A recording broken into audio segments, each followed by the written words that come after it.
This video was possible with the help of the Wolf of YouTube. Enjoy!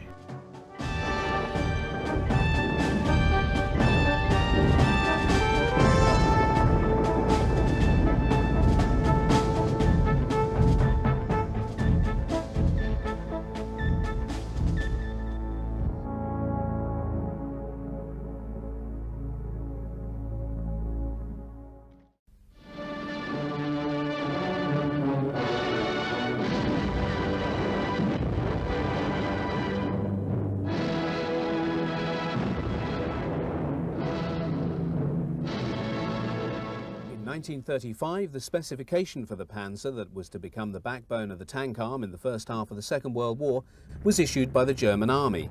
Quest for the optimum design for this 15-ton Panzer led to a number of trials vehicles, such as the Panzer III Model A produced in 1937, and followed thereafter by Models B and C with similar suspension types, just 15 of the former and 30 of the latter being built. The final trials machine was produced in 1938 by Daimler-Benz. Rejected as a battle tank, a number were converted into command panzers. The Model E proved a success and was ordered into production in December of 1938, a few being ready to take part in the military parade celebrating Hitler's birthday in April 1939, in which Panzer IIs and IVs predominate.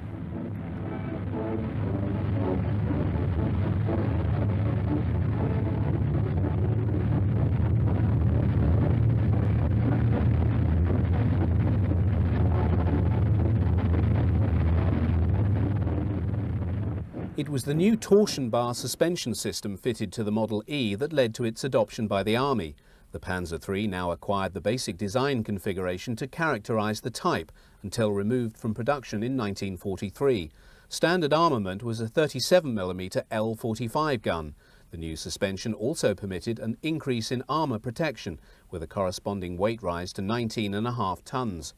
Compared to the Panzer IV, the Panzer III was a latecomer on the scene. A few served in the occupation of Czechoslovakia, but only 98 Panzer IIIs were on strength when Poland was invaded on the 1st of September 1939. Nearly all of those employed were early development vehicles such as this Model B.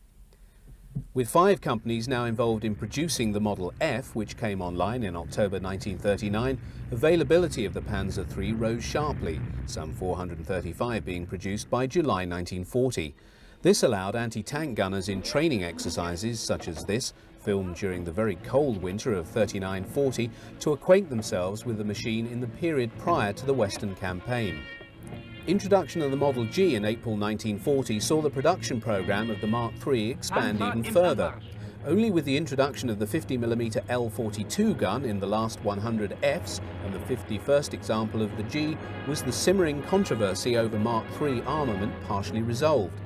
In his capacity as Chief of Mobile Troops, Heinz Guderian had insisted this weapon be fitted from the outset of the production of the type, but had been overruled by the Army Ordnance Department, who insisted that the Panzer III mount a variant of the same 37mm gun used by the troops in this footage. On the early morning of the 10th of May 1940, the Wehrmacht invaded France and the Low Countries. The campaign began with airstrikes by the Luftwaffe on Allied airfields.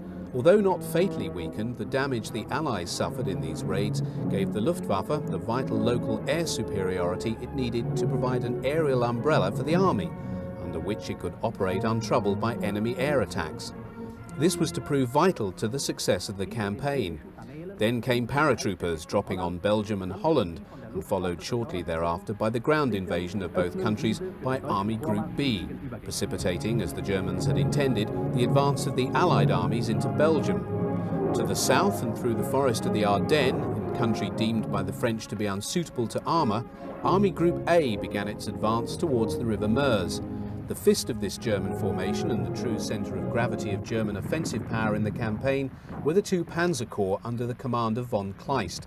Deployed within the total of 10 Panzer divisions in the 2 army groups were a total of 2,574 tanks, of which 348 were Panzer IIIs, a number amounting to just 1/7 of the total committed, and all of which carried the 37mm gun. Nevertheless, it's clear that the Mark III's significance in the campaign was out of all proportion to the numbers employed. Once across the Meuse, the Panzer IIIs were to be found at the point of the Panzer Division's drive for the Channel. By May 20th, this had cut off the Allied forces in Belgium from France proper. Their destruction had been achieved by June the 5th. The subsequent German invasion of the rest of France brought about a rapid military collapse and French capitulation by the 22nd of June. As German victory in France had turned more on the concentrated employment of armoured divisions as instruments of paralysis, using their speed and momentum to demoralise the enemy, rather than standing to and fighting it out, the technical limitations of many of the German tank types had been of little immediate consequence. Nevertheless, the occasional tank-to-tank clash with heavily armoured French and British machines had revealed concerns that needed to be addressed. Post-battle analysis identified that the primary weakness of the Mark III was the woefully inadequate performance of its 37mm gun. German anti-tank gunners, having viewed with frustration and trepidation the way the armour-piercing shells of their own 37mm anti-tank guns bounced off the armour of the French Char 1B and British Matilda IIs, had disparagingly labelled it the Army's door-knocker. Hitler himself now demanded that the Panzer III be rearmed to carry the high-velocity, long-barrelled 50mm L60 cannon. As if to prove that the Führer's word was not always law, the Army Ordnance Office simply ignored the order, taking the view that industry had only just tooled up to produce and fit the short-barrelled 50mm gun in the Panzer III, and that employment of the long-barrelled 50mm cannon for the new PaK-38 anti-tank was a higher priority. Subsequently, contracts for the Panzer III Model H, awarded in October to the companies of Mann, Alkit, Henschel, Mayag, Wegmann and MNH, specified the main armament as the short-barrelled 50mm cannon. Guderian was later to recall that it was only in February 1941 that Hitler learnt, to his profound annoyance, that his instructions had not been carried out. It's not possible to quantify the consequences of this disobedience, although Major General F.W. Mellenthan, author of the seminal work entitled Panzer Battles, was in no doubt that it went far to lose Germany the war. Die Kette wird montiert.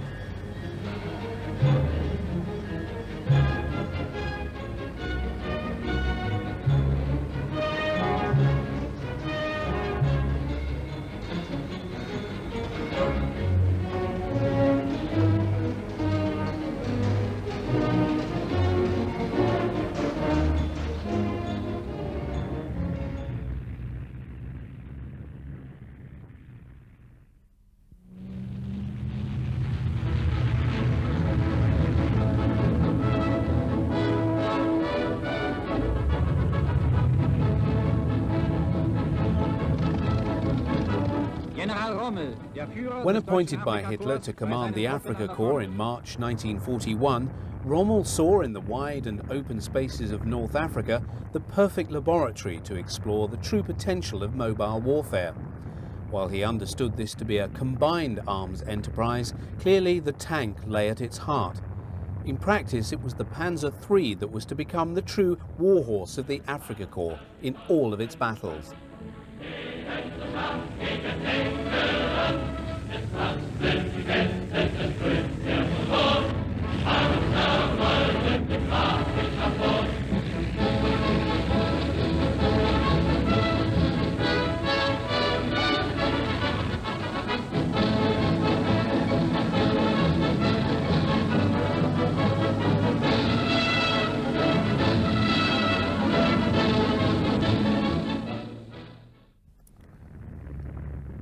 The German invasion of the Balkans in early April 1941, although limited in extent, employed a high proportion of mobile forces. 5 panzer divisions and 2 motorized infantry divisions found themselves engaged in an intense, albeit short, conflict, just a few weeks before they were due to embark on their most demanding campaign. While a large number of the earlier models of Panzer IIIs employed had already been up-armoured and up-gunned with the short-barrelled 50mm cannon, a significant number of those seen in newsreel footage and photographs taken during the campaign in Yugoslavia and Greece were still equipped with the ineffectual 37mm gun.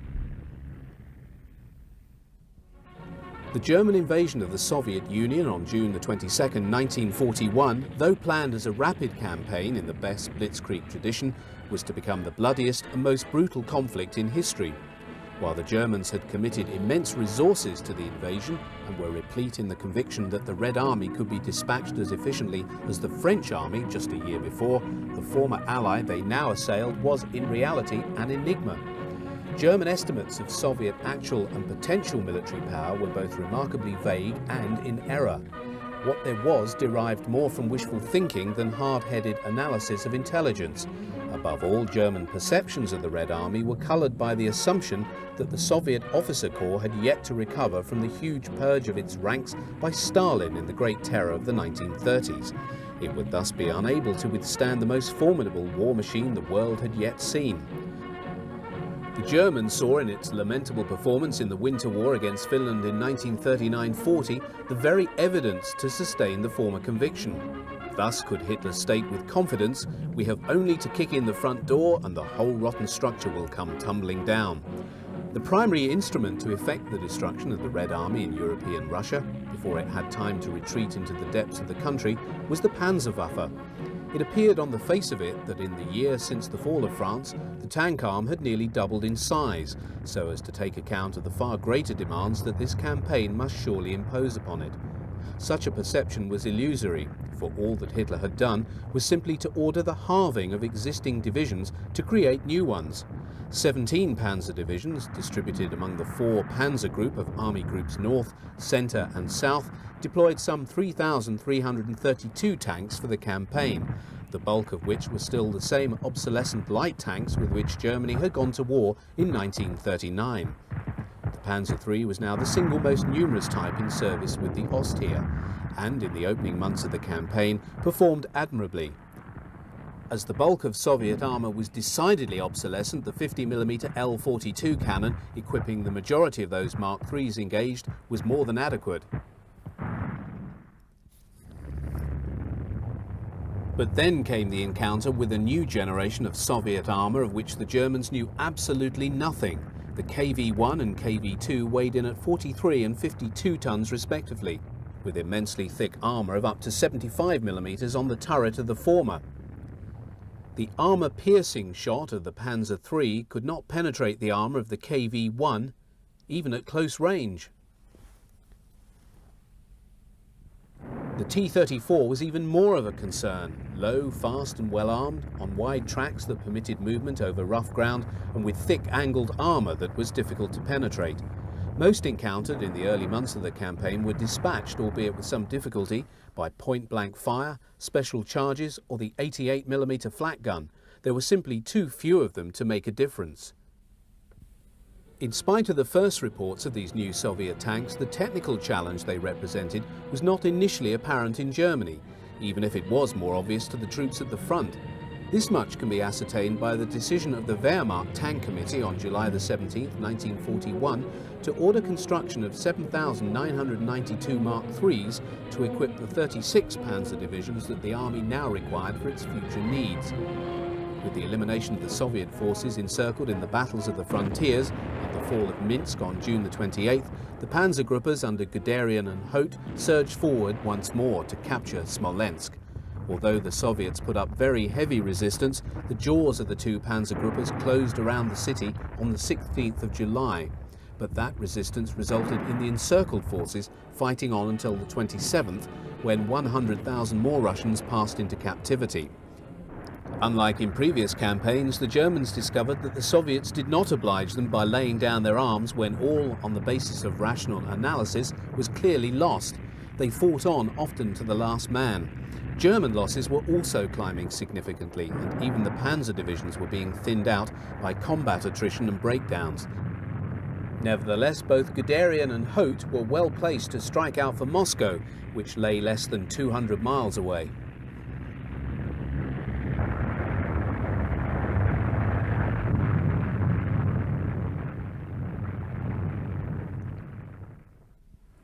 At the beginning of August, Hitler flew to Russia to discuss strategy with his generals, flying by way of Minsk to take a view of the city. His plane then flew on to Borisov.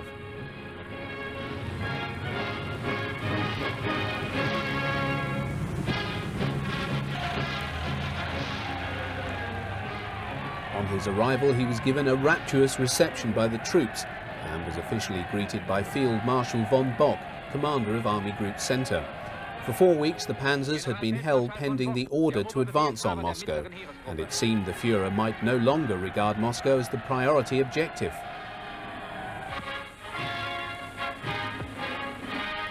Guderian reported to Hitler that he was ready to resume the advance on Moscow between the 15th and 20th of August, and assured Hitler the Soviet capital would fall. Hitler listened but did not commit himself. It was clear that he remained unconvinced by their arguments. Only on the 23rd of August did Guderian learn that Hitler had ruled against Moscow and ordered his Panzergruppe south to assist in the destruction of the Soviet army around Kiev. For the Soviet government and the Red Army, the sudden 90-degree turn by Guderian's Panzergruppe took them completely by surprise. So sure were they that the Germans would lunge for Moscow. But once seen, his intention could not be mistaken. With the tanks of Kleist's Panzergruppe pushing forward to the south of Kiev, it could only mean that their intended target was the destruction of the Soviet army group under the command of Marshal Sermon Budyeni. As Guderian's forces drove south through deep forests and towards the river Desna, they were concerned that having gauged the likely German intention, Budyeni would most certainly want to start withdrawing his troops from the Kiev area and across the river Dnieper, before the jaws of the German armoured groups could snap shut. Stalin, however, came to the aid of the Germans, for he categorically refused to permit Budyeni to withdraw.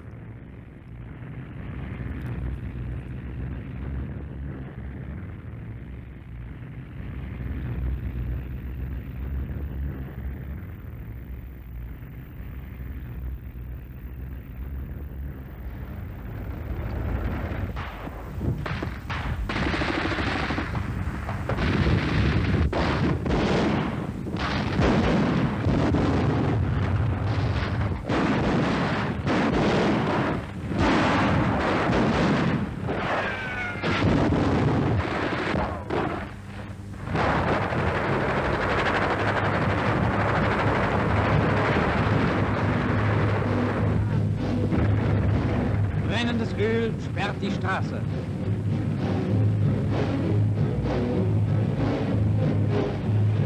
Unsere Panzerkampfwagen haben die fliehenden Feindkolonnen erreicht. Tod und Verderben bricht über die Sowjets herein.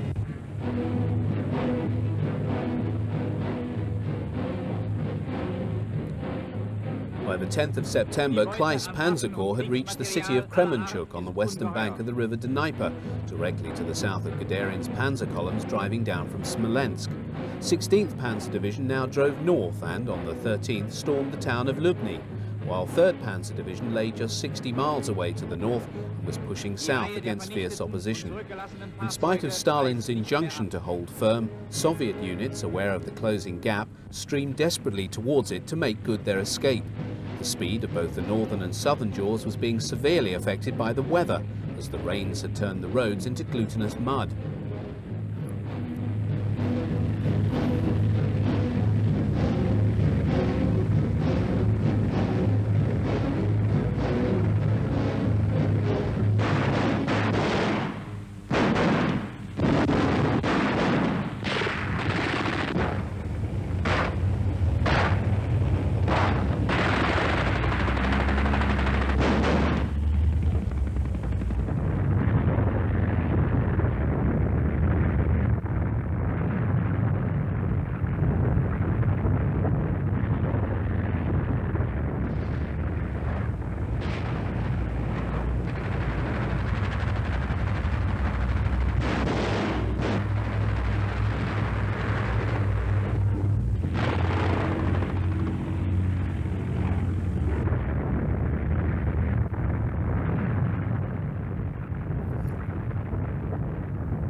Contact between the 1st and 2nd Panzergruppes was finally established at 18:20 hours on the 14th of September 1941.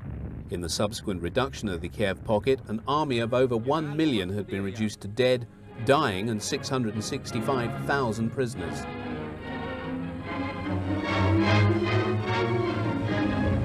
Von allen Seiten stoßen die deutschen Verbände in den Kessel vor. Am 27. September war die gigantische Schlacht beendet.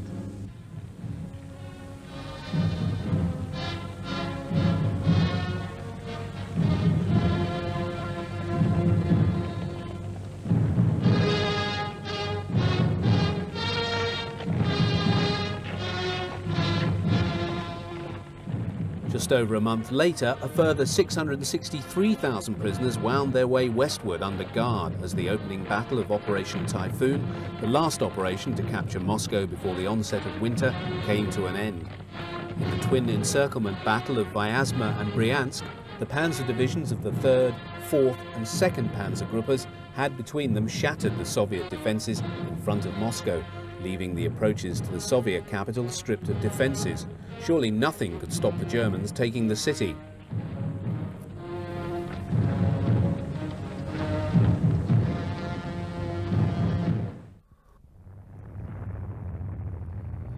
With the panzers to the fore, the drive resumed. 3rd Panzergruppe had the luxury of using the Moscow Highway, one of the very few tarmac roads in the whole of Russia. But the other panzer divisions had to make do with traversing fields and the sandy tracks on the maps that passed for roads. One depressing augury came on the 11th of October when T-34s for the first time attacked German tanks en masse and gained the better of them. Guderian said that this was the first time that the vast superiority of the T-34 had become apparent.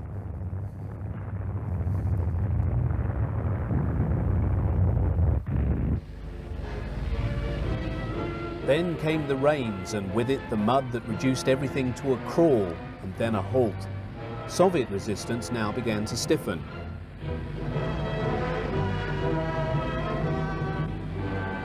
The Germans decided to resume their advance on the 15th of November, so as to give time for the frost to take effect and freeze the ground.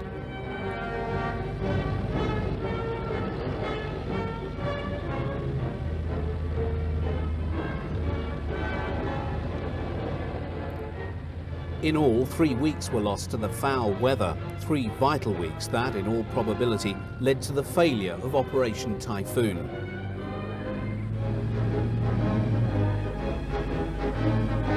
Nur die besten Soldaten der Welt werden auch mit diesen ungeheuren Schwierigkeiten fertig.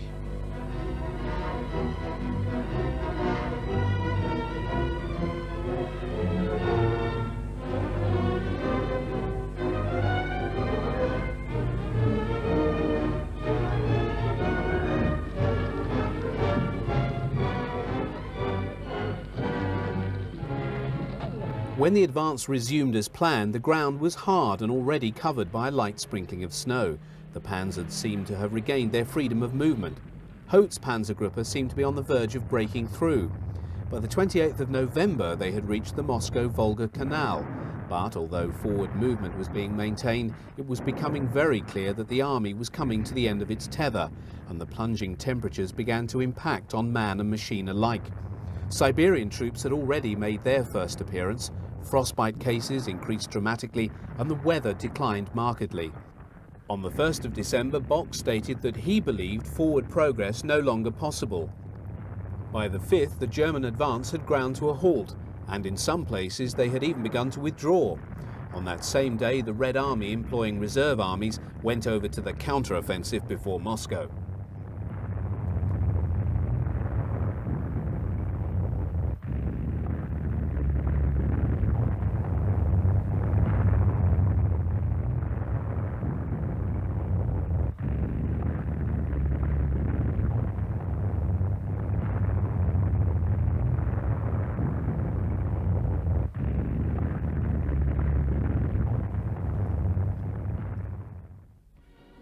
At the beginning of January 1942, 50 Panzer IIIs arrived at Naples from Germany for shipment to a very tank-hungry Rommel in North Africa. All were examples of the Model J, which had entered production in March 1941. Although retaining the short 50mm gun, protection had been improved, with the superstructure, hull and gun mantlet armour being increased to a basic 50mm. It had the longest production run of any of the Mark III subtypes, being manufactured until July 1942, by which time 1,549 had been produced. Although a number of those went to equip 2nd and 5th Panzer divisions, the bulk of the production run were employed as replacements for losses in Russia and North Africa, as many as 1,400 Panzer IIIs being destroyed in the fighting in 1941. The convoy of 9 merchant ships, escorted by no fewer than 4 Italian battleships, and under a sky controlled by Luftwaffe units operating out of Sicily, arrived intact in Tripoli on the 5th. Offloading of the Mark IIIs and Italian Army M1340s provided Rommel with a force sufficiently strong to enable him to successfully attack the 8th Army. Determining that the British were now experiencing severe supply problems and that they were also pulling out forces, particularly air power, to send to the Far East to fight the Japanese, he launched his attack on the 21st of January. Although he was inferior in tanks, just 150 to the enemy's 360, he determined that the enemy would crumple in the face of his unexpected attack.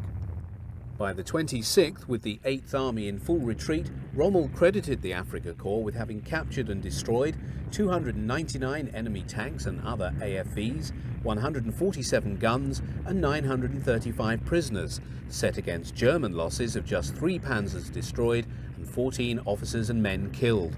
In seizing Benghazi, Rommel was able to acquire an invaluable number of captured trucks, which were immediately incorporated into the Afrika Korps.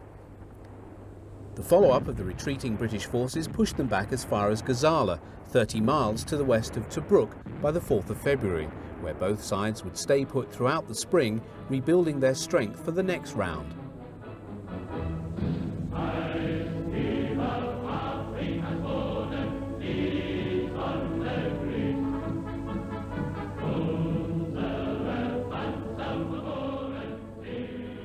In the meantime, Rommel, never coy when it came to publicity, was always more than happy to oblige the ever-present cameraman by examining captured enemy equipment and striking up the appropriate pose. All grist to the mill for Goebbels' propaganda department and the German newsreels. This sequence gives a graphic impression of the conditions in which both German and Soviet troops fought during the winter of 41-42, the worst to hit Russia in 50 years.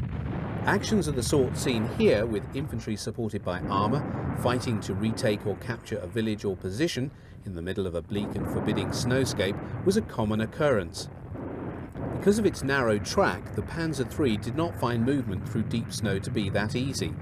This is best seen when comparing this footage with that of the T-34 moving at speed across snow seen earlier. In such conditions, the Mark III was at a significant disadvantage. It was in order to address this problem that Ostketten, or the so-called Eastern tracks, were developed. These were track extensions for use in snow that widened the track of the Panzer III, lowering its ground pressure and giving it a better ride. The transfer of armour from one threatened sector to another across large distances of a Russian winter, when deep snow covered the land, could not be made by tanks without recourse to trains. The flatbeds provided by Deutsche Reichsbahn had been built to the continental loading width for tunnels of 10 feet 4 inches. The widths of the Panzer III and its stablemate the Mark IV were designed to take account of this constraint.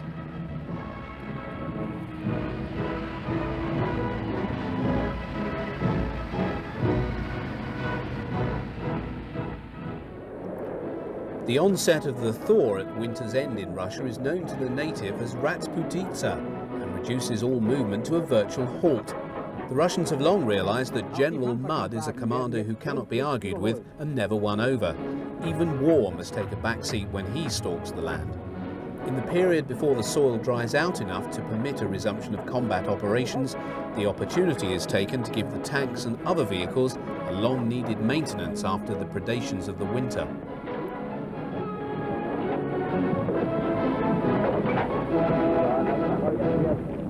Eine Panzerabteilung bereit zu neuem Einsatz. An orders group proceeds a training exercise in a panzer battalion behind the front line in Russia. Even though on hand for combat operations, such exercises were essential to induct replacement crews into the specialized aspects of panzer operations and hone the skills necessary to allow the unit to function effectively. Although the bulk of this battalion comprises Panzer IIIs, a number of Panzer IVs are present in their intended role to offer fire support with their 75mm guns. Über völlig aufgeweichte Straßen und Felder rollen die Panzerkampfwagen nach vorn.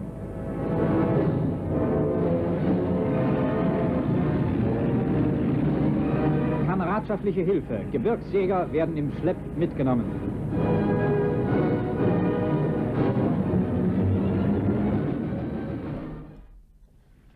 On May the 17th, 1942, the Germans launched their counterblow against the Soviet forces, who 1 week earlier had launched a massive offensive under the command of Marshal Timoshenko, designed to capture Kharkov and encircle 6th Army. Though the Soviet assault was initially successful, the Germans had contained the offensive by the 15th and 16th and were now about to deliver their riposte. After 6 days of heavy fighting, they had cut off the Soviet salient and were now proceeding to destroy the Soviet forces therein. As they proceeded to reduce the pocket, Soviet troops surrendered and a mass of abandoned equipment fell into their hands.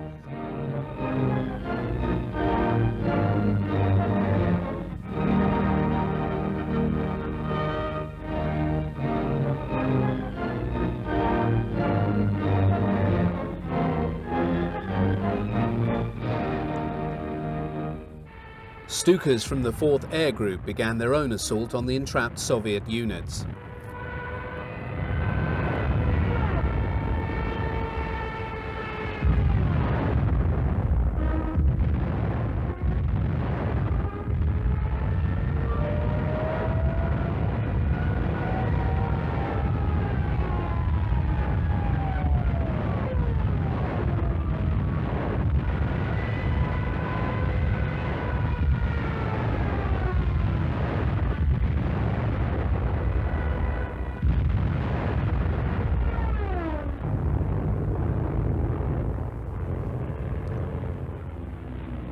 The Germans now had to contend with ferocious attempts at breakout from the pocket, as well as containing powerful Soviet pressure from an assault force attacking it, trying to break in across the river Donets to the east.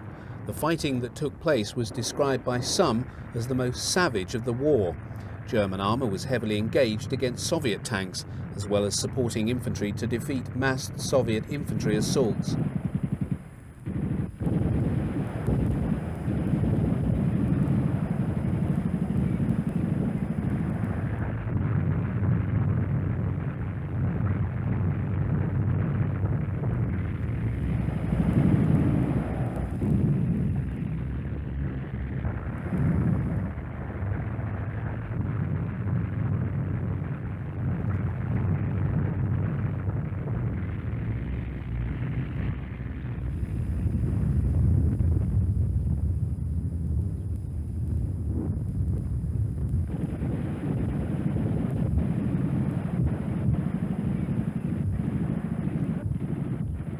When finally the resistance of the Soviets was broken after 3 days, the booty and tally of prisoners was immense. Scattered across the landscape were no less than 1,250 destroyed and abandoned tanks and 2,026 guns of all calibers. 239,000 Red Army soldiers now marched into captivity, most never to return. It was a victory redolent of the previous summer's great triumphs, and it seemed the fitting overture for the main German summer offensive, which Hitler believed would finally give to him the victory over the Soviet Union which had eluded him the previous year.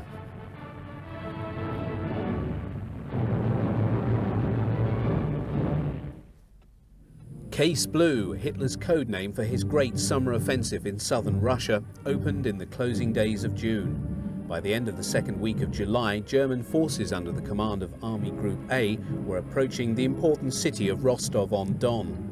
The primary task of this army group was to advance southwards toward the Caucasus in order to seize the oil fields there, then the vital crossing point over the River Don at Rostov. The bulk of the footage seen hereafter is concerned with this operation and contains some of the finest combat film shot during the war, not least for its extensive coverage of the Panzer III in action.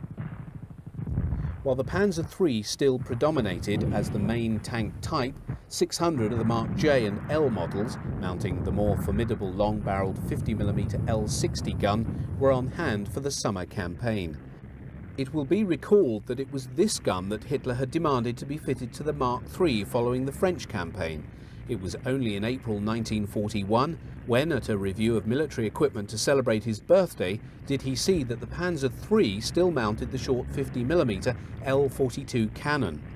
He then demanded that on this occasion his order be obeyed, but the Panzer III with the L60 did not leave the production line for another 8 months, first appearing in December 1941. The advantage of the longer barrel on the 50mm gun was the higher muzzle velocity it imparted to its anti-tank rounds, thus allowing it to penetrate a greater thickness of armour plate.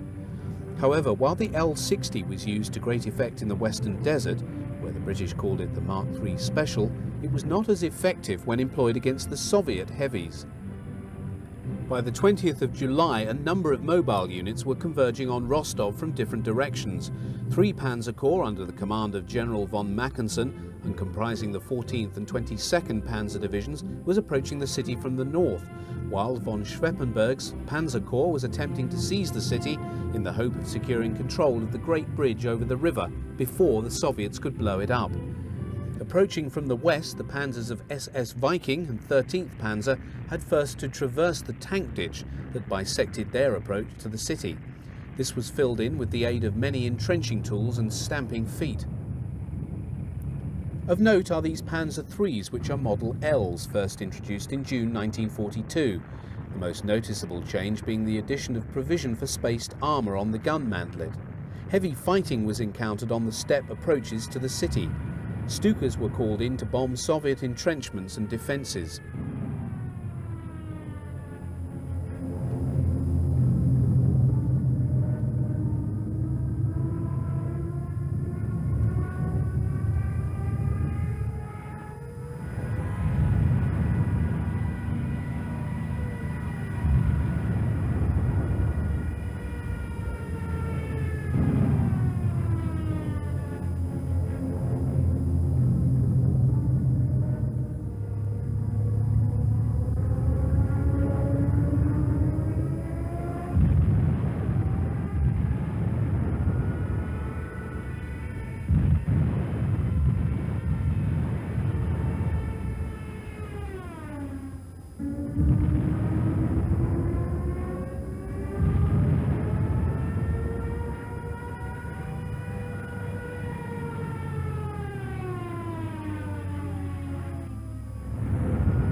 With the outer defence zones penetrated, 13th Panzer attacked towards the centre of the city with its Mark IIIs, motorcyclists and riflemen. Street fighting against the Soviets was extremely hazardous as they were past masters in the art. The German soldiers using the half-tracks for cover are acutely aware of just how good Soviet snipers were.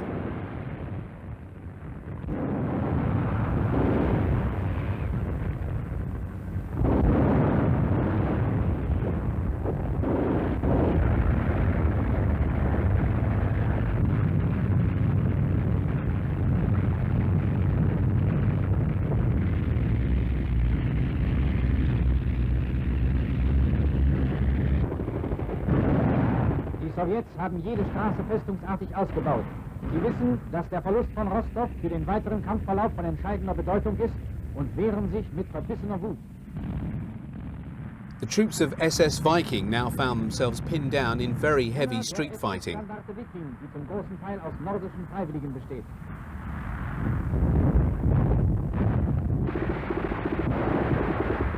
Jede Handbreit Boden wird heiß umkämpft. Of interest is the use by troops of Viking of the 50mm Pak 38 mounted on a 1-ton half-track.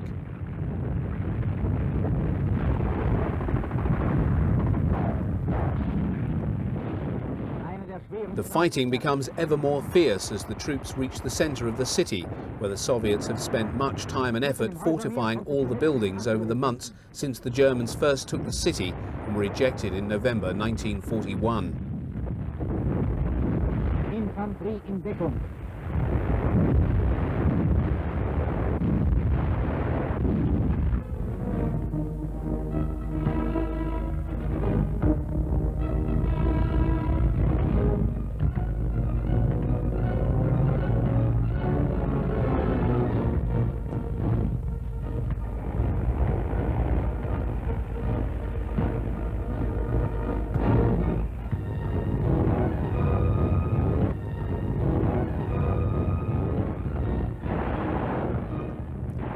The fighting in Rostov continued for several days with a slow and costly process of clearing each house and street one at a time, a process inhibited not just by the fanatical resistance of Red Army soldiers and elite NKVD troops, but by the incredible defences: barricades of torn-up paving slabs, bricked-up street entrances, steel girders planted in the ground, buried mines and so forth. No quarter was given by either side. Even the German wounded had to be guarded, as many were killed as they awaited evacuation.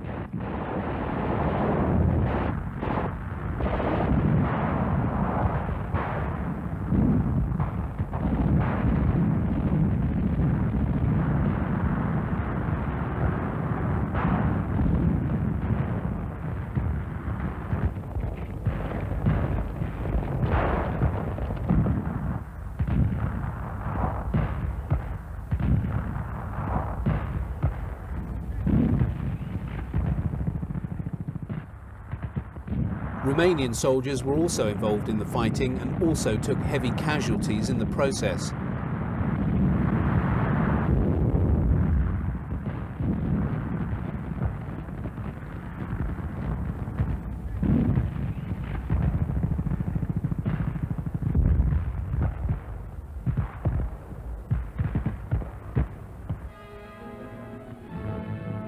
It was the 25th of July before Rostov was completely in German hands.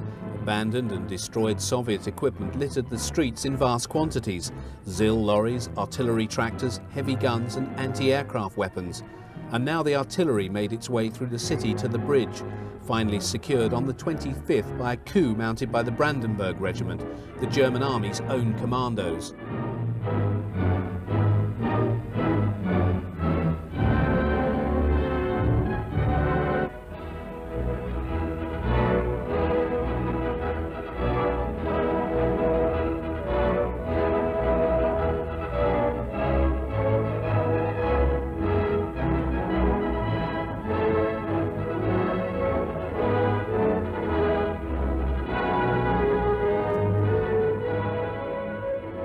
Brown column of captured Soviet prisoners snaked their way westward to an uncertain future.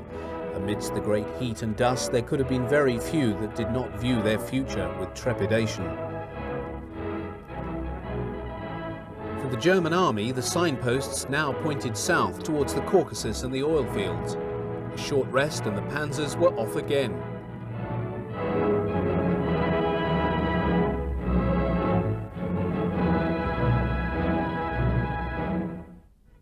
In temperatures as high as 40 degrees centigrade, the divisions of Army Group A moved off and out over the bridges on the Don, south towards the great mountain range that lay some 300 miles away across the bone-dry and furnace-like steppe.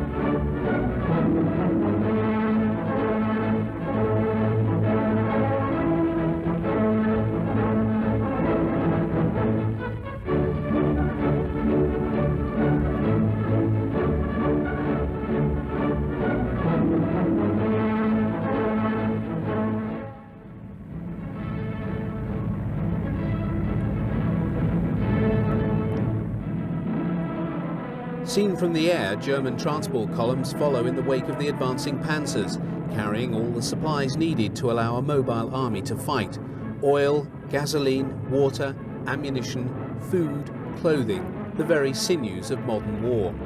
At this stage of the campaign, optimism still reigned that the end of the war was at last in sight.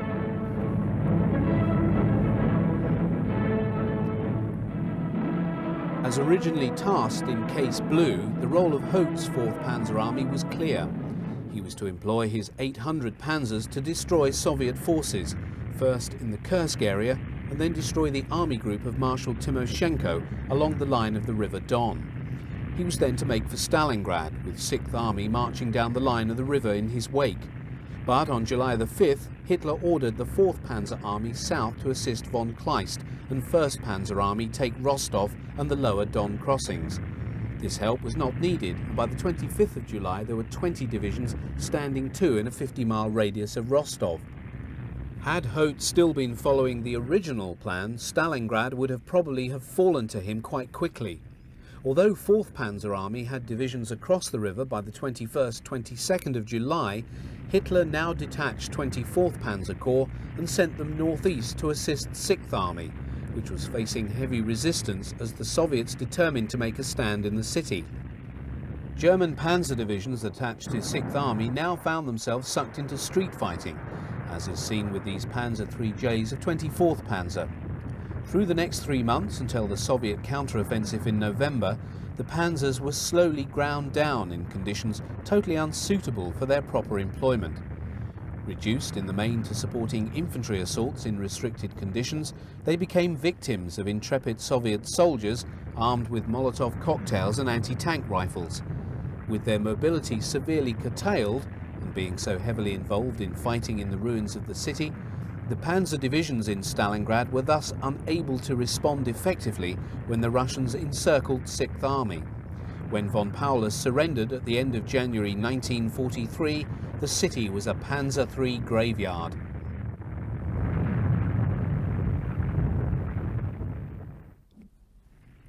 Panzer III and Panzer IV Specials were the key weapons in Rommel's plan to unhinge the British defensive positions by a thrust through the Ragil Depression into the flank of the Alam-Halfa Ridge on the 31st of August 1942.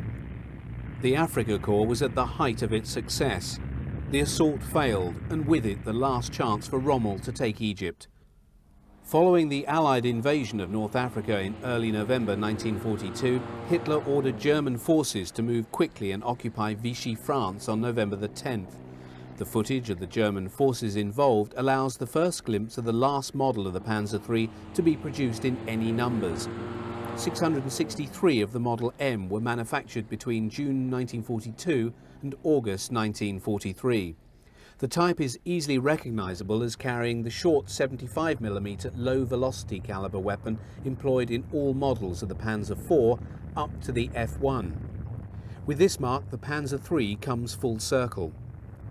Originally designed as a battle tank with the Panzer IV to support it, it has now become a support tank itself, both to the later model Panzer IVs and the Tiger tank. By this time, the days of the Panzer III as a battle tank were numbered. Although the Army deemed it to be a better machine than the Mark IV, its smaller size condemned it to obsolescence, being unable to be further upgunned. This would seem to be a case of the understudy stepping forward to become the lead player. The other Panzer IIIs advancing with the Model Ms are L-types.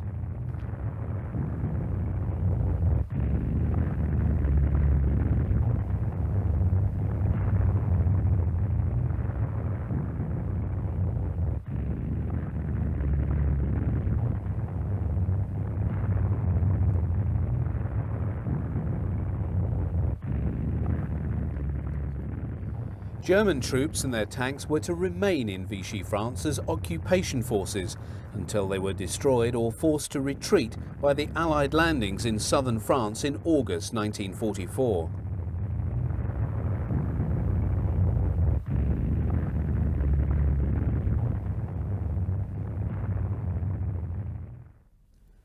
At the same time as occupying Vichy, France, Hitler ordered 10th Panzer and the Hermann Göring Panzer Division into Tunisia as the first stage in a major build-up to retain an Axis bridgehead in Africa.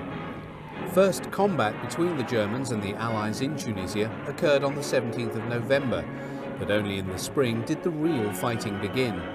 By then, the remnants of the Afrika Korps had arrived in southern Tunisia. These long-barreled 50mm L60 Mark IIIs represent the last of the medium tank models to come off the production line.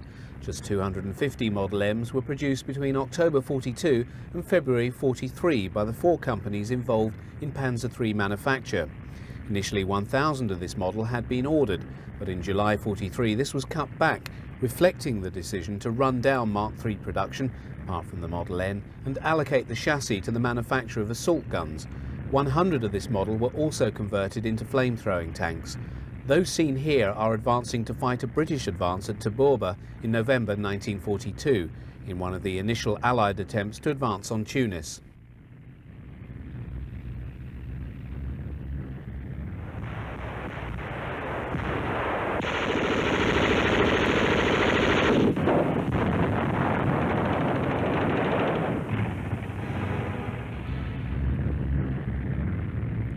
As the fight for control of the air was still in the balance, German infantry appeared to be unconcerned about taking a ride on these Mark IIIs, nor do the Panzers carry any foliage suggesting that they also do not fear Allied aircraft at this stage. British Crusader Mark IIIs carrying 6-pounder guns lie forlorn and desolate after having been destroyed by German Mark IIIs. While the British tank was up-gunned, its armour protection was inadequate to protect it from the fire of a Mark III Special. At 6 a.m. on the morning of the 14th of February 1943, the Germans launched Operation Spring Breeze by hurling 140 Panzers against Allied forces at Sidi Bou Said with strong Luftwaffe support. The bulk of the German armour comprised Mark IIIs and Mark IVs. The Germans achieved complete surprise, resulting in the American forces falling back on Spetla, leaving a battlefield covered with the wrecks of 44 Sherman and M3 Lee tanks and 59 half-tracks.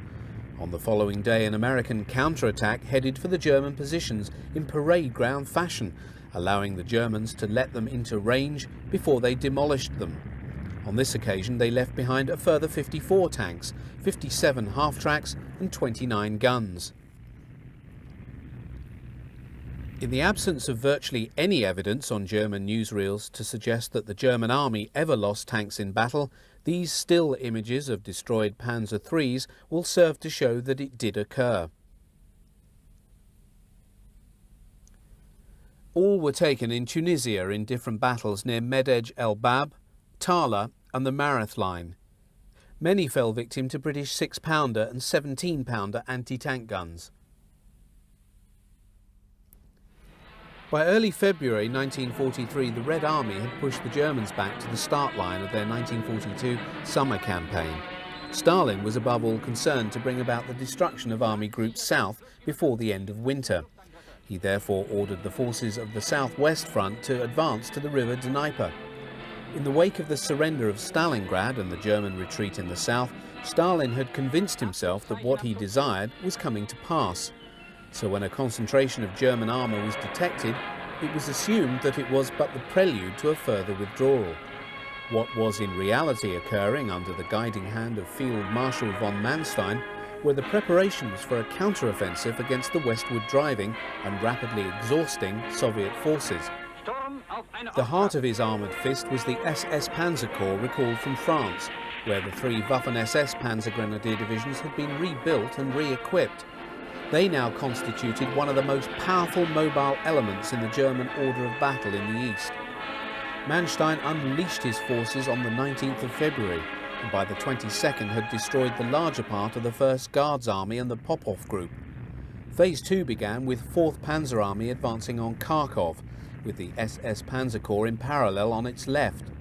They reached the Mosh River, 10 miles to the south of the city, and on the 5th, SS Panzer Corps now broke away from the 4th Panzer Army and advanced on Kharkov. Hauser, the SS commander, sent one division into the city from the north and another from the west. It took 3 days of very heavy fighting before Kharkov fell. Operation Citadel, the last great German offensive in the east, was also the swan song of the Panzer III as a battle tank. In this battle, which turned on the ability of the massed German panzers to effect a rapid and decisive victory over the Red Army in and around the Kursk salient, the Panzer III played a major role. Of the 2,700 tanks and assault guns the Germans had assembled for the offensive, 432 were Panzer IIIs, mounting the long L60 50mm gun. There were also 88 that still employed the short-barreled 50mm cannon. Many of the Panzer III Ms, delivered as replacements for earlier losses, now disported the same thin metal Schürzen, or armoured skirts, to be seen on the Panzer IV Gs and Hs. The German offensive opened on July the 5th, and almost immediately the northern and southern pincers found themselves in trouble. Although aware that the Soviet defences were massive in scope, nothing had prepared the Germans to face the vast killing ground the Soviets had turned the salient into. It had been designed to bleed the Panzerwaffe white, which is precisely what it did. Gigantic minefields had been laid in the early spring, so that by high summer the wheat and maize disguised their existence. Other minefields were designed quite specifically to channel German armour into killing grounds in which pack fronts, groups of anti-tank guns pre-sighted on position, would open fire and destroy the panzer. Hidden batteries of heavy artillery would open up, raining down ferocious barrages on the tanks and accompanying infantry. Little wonder that German tank losses rose rapidly. Losses of the Panzer III were high, not the least reason being that it was quite simply no longer adequate for the type of war being fought on the Eastern Front. The Soviets regard Kursk as perhaps the most decisive battle of the war, in that it finally broke the German tank arm, destroying such numbers of panzers that they could never be adequately replaced, and in doing so, blunting forever the German army's best sword.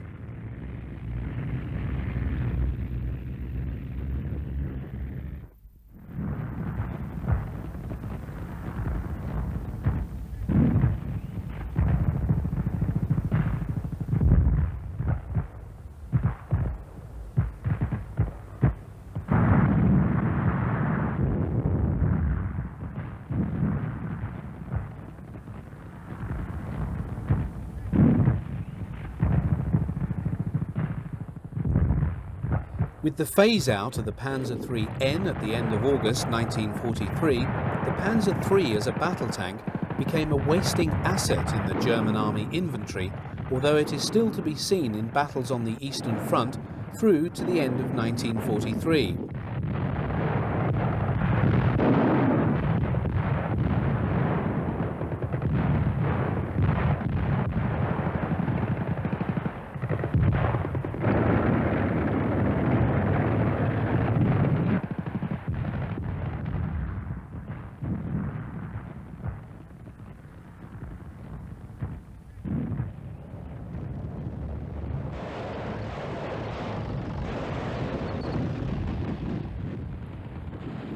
The versatility of the design lent itself to employment in other roles.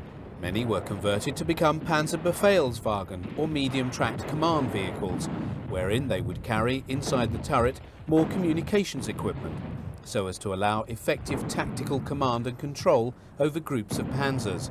Others were employed as armoured observation posts for the artillery, and the chassis was utilised right through to war's end as the basis of the Sturmgeschütz III or assault gun.